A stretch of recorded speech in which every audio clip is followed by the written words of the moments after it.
Selamat pagi Bapak Ibu dan saudara-saudaraku, apa kabar pagi ini? Semoga kita semua sudah bangun dengan sehat dan segar di pagi hari ini di dalam anugerah Tuhan kita Yesus Kristus. Senang sekali kita berjumpa kembali di acara Renungan Pagi. Semoga menjadi pandu kita untuk menjalani hari ini. Kita sekarang sudah sampai pada bacaan Ayub pasal 18 dan saya akan bacakan dari ayat yang pertama sampai ayat yang ke-12 demikian. Lalu Bildad orang Suah menjawab, "Bilakah engkau selesai berkata-kata? Sadarlah, baru kami akan bicara.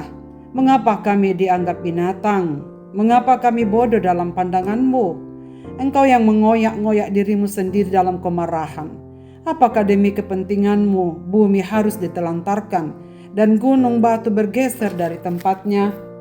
Bagaimanapun juga terang orang fasik akan padam, dan nyala apinya tidak terus bersinar.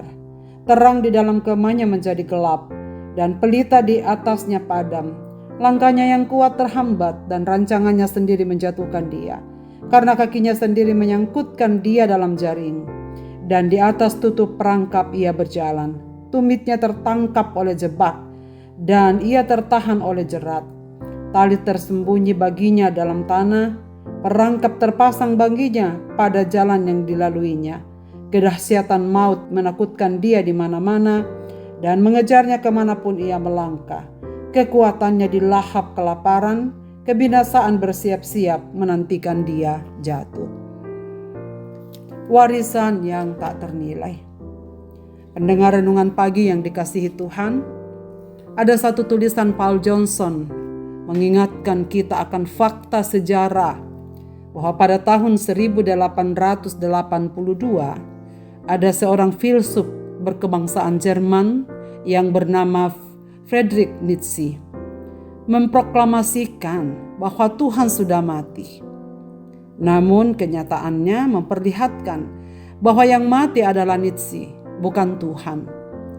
Paul Johnson menunjukkan bahwa kekristenan terus berkembang dan tidak pernah berhenti berkembang di bekas negara-negara komunis seperti di Amerika Serikat, Afrika Selatan, Tiongkok, dan di tempat-tempat lainnya. Dalam teks yang kita baca pada pagi ini, sekali lagi Bildad berbicara dan menegur Ayub dan menuding Ayub bahwa Ayub sesungguhnya orang fasik, salah alamat. Namun di dalam teguran yang salah alamat itu terkandung satu kebenaran abadi, bahwa ingatan kepada orang fasik lenyap dari bumi, namanya tidak lagi disebut di lorong-lorong. Orang fasik hanya dikenang untuk sementara, dan kalaupun dikenang untuk kurun yang panjang, seperti Hitler, itu pun hanyalah untuk mengingatkan kita akan kejahatannya. Kita memang lebih suka tidak mengingat-ingat orang yang jahat. Sebaliknya orang yang benar akan dikenang, dan kenangan orang yang benar memberi kita kekuatan dan dorongan untuk hidup benar pula. Kita hidup hanya sekali dan kita hanya memiliki satu kesempatan untuk meninggalkan kenangan kepada penerus kita. Jika hidup kita bengkok, dalam arti banyak melakukan kejahatan di mata Tuhan, maka menyebut nama kita saja anak cucu kita akan malu, apalagi mengingat apa yang telah kita lakukan. Sebaliknya, bila hidup kita benar dan menjadi berkat bagi banyak orang, mereka akan bangga mengingat kita dan bahkan termotivasi untuk hidup benar seperti kita pula. Saudara sekalian pendengar renungan pagi yang dikasihi Tuhan, maka janganlah sampai kita berpikiran pendek dan mementingkan kepuasan sesaat saja. Sadarilah bahwa hidup kita ini sekarang akan membawa dampak kepada anak cucu kita di kemudian hari. Tinggalkanlah kenangan yang akan memotivasi mereka untuk hidup benar di hadapan Tuhan. Tuntunlah mereka hidup dalam kebenaran, bukan hanya melalui perkataan, tetapi melalui teladan hidup sehari-hari.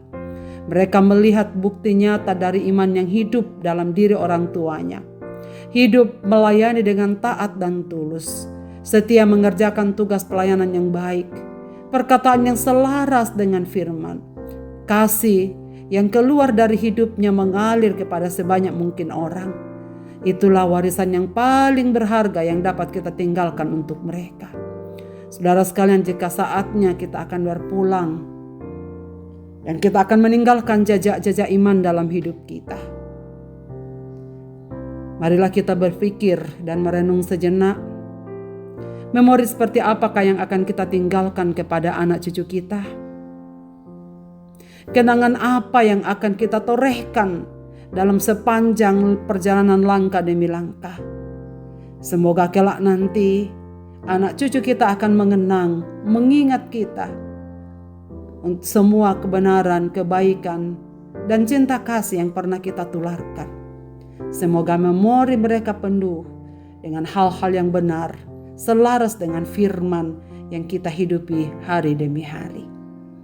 Marilah kita berdoa. Bapa di sorga, Bapa di dalam nama Yesus Kristus, terima kasih banyak untuk firman-Mu pada pagi ini. Walaupun ucapan Bildad tidaklah tepat kepada Ayub, tetapi dalam perkataannya mengandung kebenaran bahwa memang orang fasik akan dilenyapkan dari bumi ini. Ingatan dan memori terhadap orang-orang yang tidak berkenan kepada Tuhan tidak akan disukai. Dan kami berdoa supaya Tuhan menolong kami agar memori, kenangan yang kami tinggalkan kepada anak cucu kami adalah hidup benar di mata Tuhan. Kenangan manis pada waktu kami menuntun mereka untuk hidup di dalam firman. Kiranya mereka bangga memiliki kehidupan rohani yang kuat yang mereka warisi dari orang tua yang mencintai mereka. Kami berdoa kepadamu Tuhan, kuatkanlah kami supaya semenjak sekarang pikiran, perkataan, tingkah laku dan perbuatan kami sehari-hari adalah cara hidup yang mencerminkan kebenaran sejati.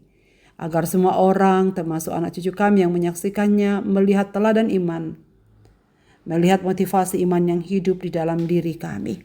Hamba-Mu berdoa kepadamu ya Bapa di sorga supaya di dalam penderitaan dan keadaan sulit apapun kami tidak akan kehilangan iman. Tetap percaya kepadamu sehingga kami punya kesaksian yang kuat. Bahwa karena Tuhan berkarya dalam hidup kami, maka kami sanggup melewati segala sesuatu yang buruk sekalipun di dalam hidup ini.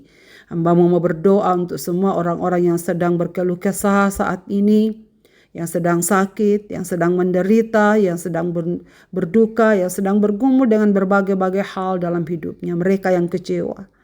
Biarlah mereka tetap berpegang tangan kepadamu ya Tuhan.